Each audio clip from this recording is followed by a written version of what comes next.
100,000 piso sa loob lang ng ilang buwan, imposible ba talaga? O may sikreto lang na hindi mo pa alam? Kung sinasabi mong kulang ang sahod mo, kaya hindi ka makaipon, baka may mali sa sistema mo at hindi sa kita mo. Maraming Pilipino ang pagod na pagod sa trabaho, pero wala pa ring naiipon sa dulo ng taon. Habang ang iba ay tahimik lang, pero unti-unting binubuo ang kanilang unang 100,000 pesos. Ang tanong, alin ka doon at hanggang kailan ka mananatili sa parehong sitwasyon? Sa panahon ngayon na pataas ng pataas ang bilihin, mas lalong nagiging mahalaga ang tamang paghawak ng pera.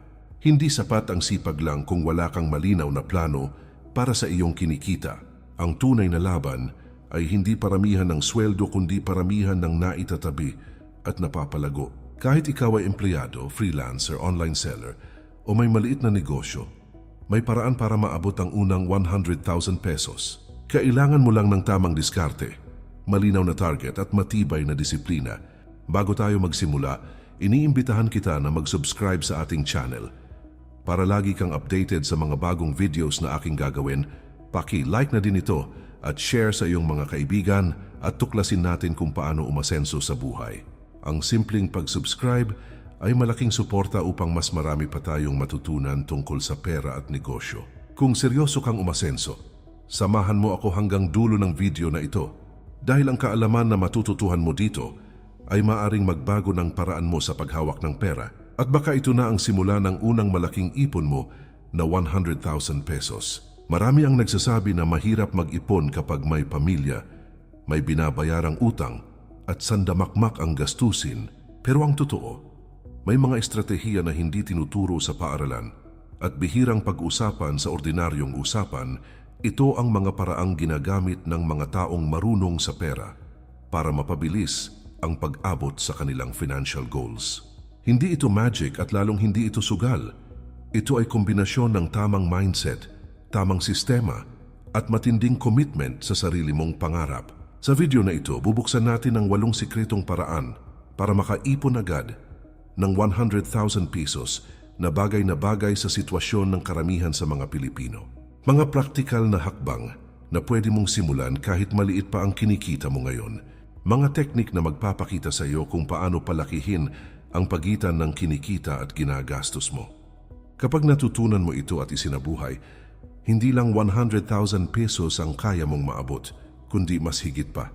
Kaya ihanda mo ang isip mo at ang iyong notebook dahil ang susunod mong maririnig ay maaring magbago ng direksyon ng iyong buhay pinansyal. Unang paraan, bayaran mo muna ang sarili mo bago ang lahat. Kung may isang ugali na kayang magbago ng takbo ng iyong buhay pinansyal, ito ay ang pag-unahin ang sarili mong ipon bago ang kahit anong bayarin. Maraming Pilipino ang sanay na ibigay muna ang pera sa lahat ng obligasyon bago mag-isip ng pagtatabi. Sa huli, wala nang natitira at laging napopospone ang pag-iipon. Hindi kakulangan sa kita ang madalas na problema, kundi maling pagkakasunod-sunod ng prioridad. Kapag binago mo ang simpleng prinsipyong ito, mababago mo rin ang resulta ng iyong pera. Sa bawat sweldo na papasok sa iyong account, magdesisyon ka agad kung magkano ang para sa iyong future fund. Hindi ito dapat depende sa mood o sa dami ng tukso sa paligid.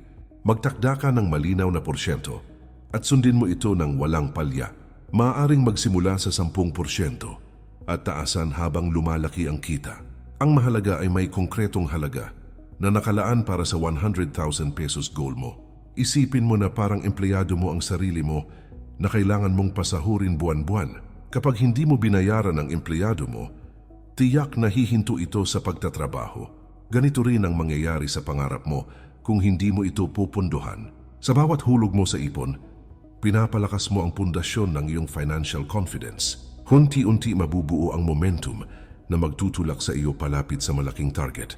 Magiging mas epektibo ang sistemang ito kung ilalayo mo ang ipon sa pang-araw-araw mong gastusin. Pagbukas ka ng hiwalay na savings account o gumamit ng digital bank na may mataas na interest.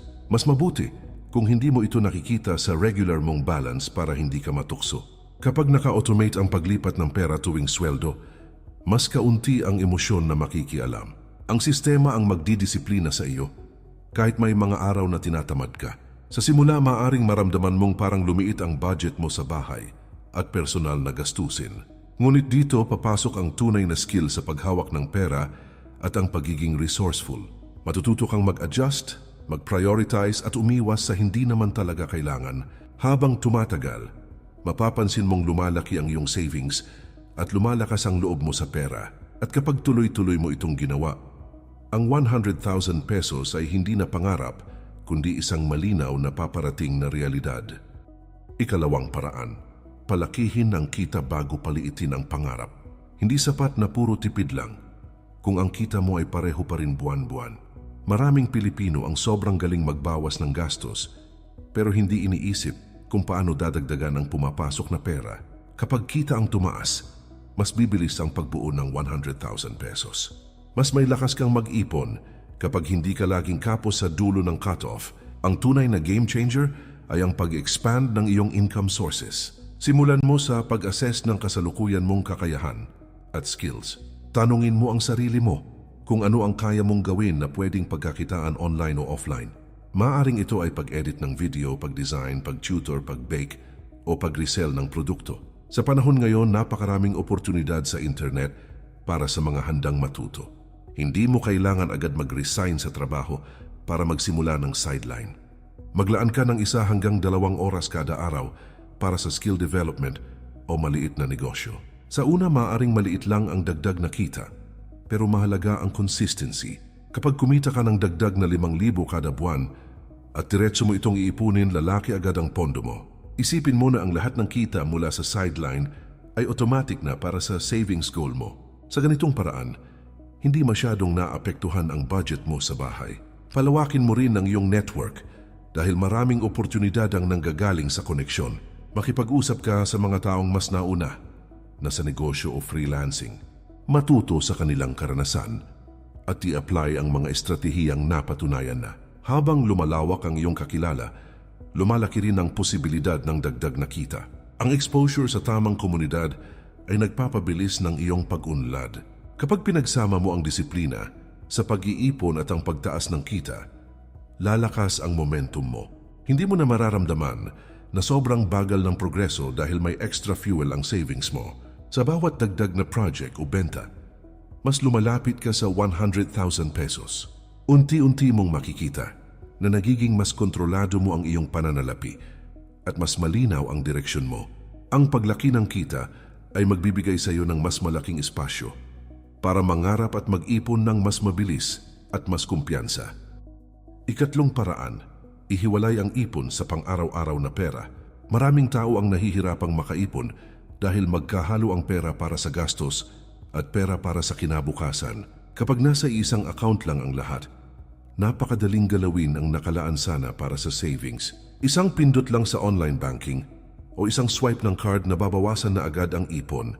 Dahil dito, hindi mo namamalayan na paunti-unti mong kinakain ang sarili mong progress. Ang malinaw na paghihiwalay ng pera ay nagbibigay ng malinaw na kontrol at direksyon.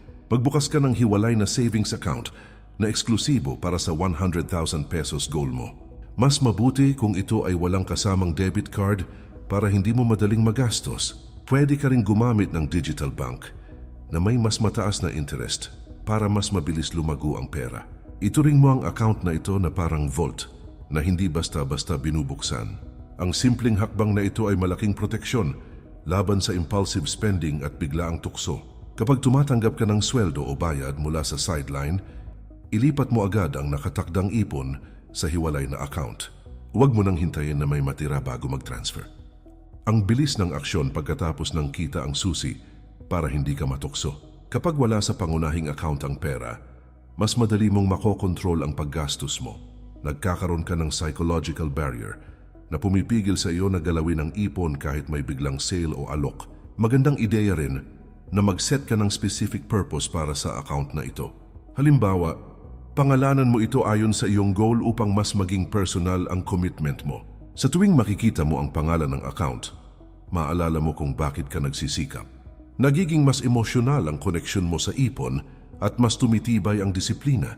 Ang clarity ng layunin ay nagpapalakas ng consistency at focus sa pangmatagalang resulta.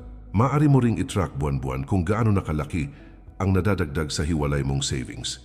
Gumawa ka ng simpleng spreadsheet o isulat mo ito sa notebook upang makita ang progreso.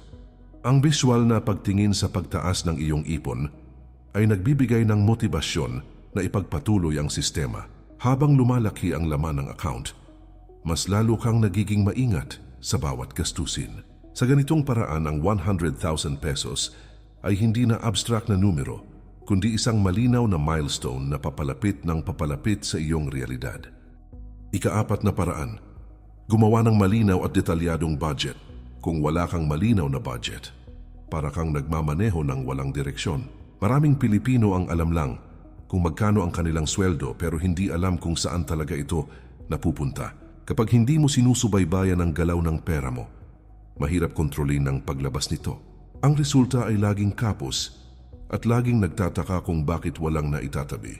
Ang budget ay hindi para higpitan ka, kundi para bigyan ka ng kapangyarihan sa iyong pananalapi. Simulan mo sa paglista ng lahat ng pumapasok na kita bawat buwan. Isama mo ang sweldo, sideline, online selling, at kahit maliit na raket. Pagkatapos nito, ilista mo naman ang lahat ng gastusin mo mula renta, kuryente, tubig, pagkain, pamasahe, hanggang sa subscriptions. Maging tapat ka sa mga numerong ilalagay mo. Dahil dito magsisimula ang pagbabago. Ang awareness ang unang hakbang sa financial discipline at tunay na pag-asenso. Kapag nakita mo na ang kabuang larawan, tukuyin mo kung alin ang fixed at alin ang variable na gastos. Ang fixed ay yung hindi nagbabago tulad ng renta o hulog sa bahay. Ang variable naman ay yung pwedeng kontrolin tulad ng pagkain sa labas o online shopping. Dito mo makikita kung saan ka pwedeng mag-adjust ng hindi sinasakripisyo ang mga pangunahing pangangailangan. Ang maliit na bawas sa variable expenses ay maaaring maging malaking dagdag sa ipon sa loob ng isang taon. Mag-set ka ng konkretong target kung magkano ang gusto mong maipon bawat buwan para sa 100,000 pesos. Isama mo ito bilang official na bahagi ng iyong budget at huwag itong tratuhin na optional. Kapag nakasulat ito sa plano mo, mas nagiging seryoso ang commitment mo. Maaari kang gumamit ng notebook, spreadsheet o budgeting app para mas madali ang pag-monitor. Ugaliing balikan ang iyong budget bawat linggo upang makita kung sumusunod ka pa sa plano. Kapag may buwan na sumobra ang gastos mo, huwag agad panghinaan ng loob. Gamitin mo itong aral upang mas pagbutihin ang susunod na buwan. Ang pagbabudget ay isang proseso ng patuloy na pag-aayos at pag-improve. Habang tumatagal, makikita mong mas nagiging maingat at strategic ka sa bawat desisyon sa pera. Sa disiplina at malinaw na sistema, mas napapalapit ka araw-araw sa 100,000 pesos na target mo ng may kumpiyansa at kontrol. Ika-5 paraan, iwasan ang lifestyle inflation habang tumataas ang kita. Isa sa mga tahimik na kalaban ng pag-iipon ay ang biglang pagtaas ng gastos kasabay ng pagtaas ng kita. Kapag nadagdagan ang sweldo o kumita sa sideline, madalas nadadagdagan din ang luho. Mas magandang cellphone, mas madalas na pagkain sa labas, at mas maraming online checkout ang nagiging normal. Hindi mo namamalayan na ang dagdag na kita ay napupunta lang din sa dagdag na gastos. Kung hindi mo ito makokontrol, mabagal pa rin ang pag-abot mo sa 100,000 pesos. Kapag may salary increase o bagong income stream, huwag agad itaas ang standard ng pamumuhay. Panatilihin mo muna ang dati mong lifestyle at itabi ang malaking bahagi ng dagdag na kita. Halimbawa, kung nadagdagan ng 5,000 ang buwan ng kita mo, maaari mong ilaan ang 4,000 nito sa savings. Ang 1,000 ay pwede mong gamitin bilang reward para hindi ka rin ma-burnout. Sa ganitong paraan, lumalaki ang ipon mo nang hindi mo ramdam ang sobrang sakripisyo. Sanahin ang sarili na hindi lahat ng kaya mong bilhin ay kailangan mong bilhin. Ang kakayahang maghintay bago gumastos ay isang anyo ng financial maturity. Bigyan mo ang sarili mo ng ilang araw bago magdesisyon sa malalaking purchases. Madalas kapag lumipas ang excitement, mawawala rin ang urge na bumili. Ang delay sa gratification ay direktang nagpapabilis ng pagbuo ng ipon. Mag-set ka ng malinaw na financial goals na mas mahalaga kaysa sa panandaliang kasiyahan. Kapag malinaw sa iyo kung bakit mo gustong maabot ang 100,000 pesos, mas madali kang tumanggi sa tukso. Isipin mo kung ano ang mas mahalaga, isang bagong gadget o ang seguridad na may malaking savings. Ang bawat pagtanggi sa hindi kailangang gastos ay isang hakbang papalapit sa target mo. Ang disiplina sa maliit na desisyon ay nagbubunga ng malaking resulta sa mahabang panahon. Subukan mong itrack kung gaano kalaki ang nadadagdag sa ipon mo tuwing may increase ka sa kita. Makikita mo na kapag hindi mo tinaasan ang lifestyle mo, mas mabilis ang pag-angat ng savings. Ang simpleng pagpili na manatiling simple kahit kaya mo nang gumastos ng mas malaki ay isang matinding advantage. Habang tumataas ang kita mo, dapat mas mabilis din tumaas ang ipon mo kaysa sa gastos mo. Sa mindset na ito, ang 100,000 pesos ay hindi lamang target, kundi isang natural na resulta ng iyong disiplina at tamang paghawak ng pag-asenso. Ika-6 na paraan, putulin ang mga utang na kumakain sa iyong kita. Habang may utang na may mataas na interest, mahirap umusad ang iyong ipon. Bawat buwan na nagbabayad ka ng interest, may bahagi ng kita mo ang napupunta sa wala. Imbes na lumaki ang savings mo, napupunta ito sa pagbabayad ng nakaraan. Maraming Pilipino ang naiipit sa cycle ng minimum payment na tila walang katapusan. Kung seryoso ka sa pagbuo ng 100,000 pesos, kailangan mong harapin ang isyu ng utang ng may tapang at plano. Simulan mo sa paglista ng lahat ng utang mo, kasama ang interest rate at due date. Maging malinaw sa kabuang halaga upang hindi ka mabigla sa realidad. Pagkatapos ay pumili ng strategy kung alin ang uunahin mong bayaran. Maaaring unahin ang may pinakamataas na interest upang mas mabilis mabawasan ang dagdag na bayarin. Pwede rin unahin ang pinakamaliit para magkaroon ka ng psychological win at dagdag na motibasyon. Habang nagbabayad ka ng utang, iwasan muna ang pagdagdag ng panibagong obligasyon. Disiplinahin ang sarili sa paggamit ng credit card at buy now pay later schemes. Kung maari, gamitin lang ang cash o debit para mas ramdam mo ang paglabas ng pera. Ang layunin ay maputol ang cycle ng pangungutang at pagbabayad ng paulit-ulit. Kapag nabawasan ang interest burden, mas maraming pera ang mapupunta sa ipon at investments. Mag-allocate ng specific na porsyento ng kita mo para sa debt repayment plan. Isama ito sa iyong budget upang hindi ka maligaw sa proseso. Kapag may extra kang kinita mula sa sideline o bonus, maari mong idagdag ito sa pambayad ng utang. Sa bawat nababawas sa principal amount, mas bumababa ang kabuang interest na babayaran mo. Unti-unti mong mararamdaman ang paggaan ng iyong monthly financial obligations. Kapag tuluyan mo nang nabayaran ang malalaking utang, parang nabunutan ka ng tinik sa dibdib. Mas magaan ang pakiramdam at mas malinaw ang pag-iisip sa paghawak ng pera. Ang perang dati ay napupunta sa interest ay magiging dagdag sa iyong savings fund. Makikita mo na mas mabilis nang lumalaki ang ipon mo dahil wala nang sumisip-sip dito buwan-buwan. Sa pag-control at pag-eliminate ng utang, mas napapalapit ka sa 100,000 pesos nang may mas matibay na pundasyon at mas malaking kumpiyansa sa sarili. Ika-7 paraan, gawing automatic ang pag-iipon at pag-invest. Ang tao madaling matukso, pero ang sistema hindi napapagod. Kapag umaasa ka lang sa disiplina at motivation, may mga araw na babagsak ka rin. Dito pumapasok ang kapangyarihan ng automation sa iyong pananalapi. Kapag nakaset ang pera mo na kusang lumilipat sa savings, nababawasan ang emosyon sa desisyon. Mas nagiging consistent ang paglapit mo sa 100,000 pesos. Mag-set ka ng automatic transfer tuwing araw ng sweldo. Pumili ng porsyento o fixed amount na diretso papasok sa hiwalay mong savings account. Siguraduhin na mauuna itong ma-deduct bago mo pa makita ang buong halaga ng sweldo mo. Kapag hindi mo nahahawakan ang pera, mas mababa ang tukso na gastusin ito. Ang simpleng hakbang na ito ay naglalagay ng matibay na proteksyon sa iyong ipon. Kung may access ka sa digital banking apps, gamitin mo ang scheduled transfers feature. Ay configure mo ito isang beses at hayaan mong gumana buwan-buwan. Hindi mo na kailangang mag-isip kung mag-iipon ka ba o hindi dahil nakaprogram na ito. Ang consistency na dala ng automation ay mas malakas kaysa sa panandaliang sipag. Unti-unti mong makikita ang tuloy-tuloy na paglaki ng iyong savings. Maaari mo ring i-apply ang automation sa simpleng pag-invest kung may sapat ka ng emergency fund. Halimbawa, maglaan ng maliit na halaga buwan-buwan para sa long-term growth instruments.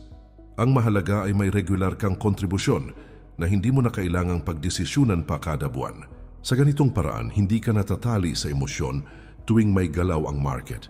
Nagiging mas objective at strategic ang paghawak mo ng pera habang dahan-dahan itong lumalago. Dagdag pa rito, maaari kang gumawa ng hiwalay na auto-transfer para sa iba pang financial goals. Halimbawa ay para sa travel fund, business capital o emergency buffer. Kapag nakasistema ang lahat, hindi mo na kailangang mag-adjust buwan-buwan dahil malinaw na ang daloy ng pera mo. Mas nagiging organisado ang iyong pananalapi at mas nababawasan ang financial stress. Sa tulong ng automation, ang 100,000 pesos ay mas maaabot mo ng mas maayos, mas disiplinado at mas tuloy-tuloy ang progreso. Ikawalong paraan, magkaroon ng malinaw na deadline at matinding dahilan. Ang goal na walang deadline ay madalas nananatiling pangarap lamang. Kapag sinabi mong mag-iipon ka ng 100,000 pesos, pero wala kang takdang petsa, madaling ipagpaliban ang aksyon. Ang oras ay lilipas kahit wala kang ginagawa para sa target mo. Kaya mahalaga na may malinaw kang petsa kung kailan mo gustong maabot ang halaga.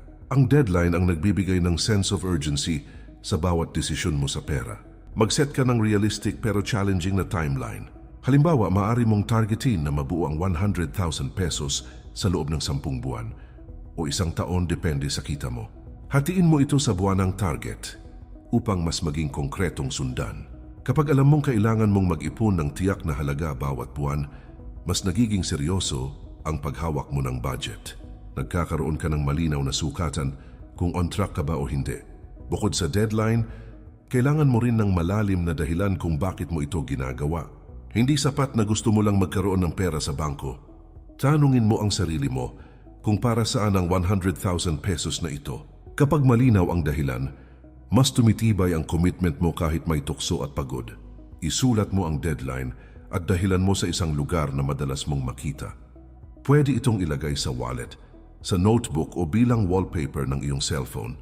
Sa tuwing makikita mo ito, maaalala mo ang mas malaking layunin kaysa sa pansamantalang luho. Ang paulit-ulit na paalala ay nagpapatibay sa iyong disiplina.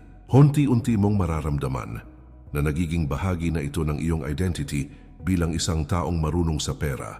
Magandang ideya rin na i-track ang progreso mo buwan-buwan laban sa deadline na itinakda mo. Kapag nahuhuli ka sa target, mag-adjust ka agad sa gastos o maghanap ng dagdag na kita. Kapag naman nauuna ka sa target, mas lalo kang gaganahan magpatuloy. Ang malinaw na sukatan ng progreso ay nagbibigay ng direksyon at motibasyon.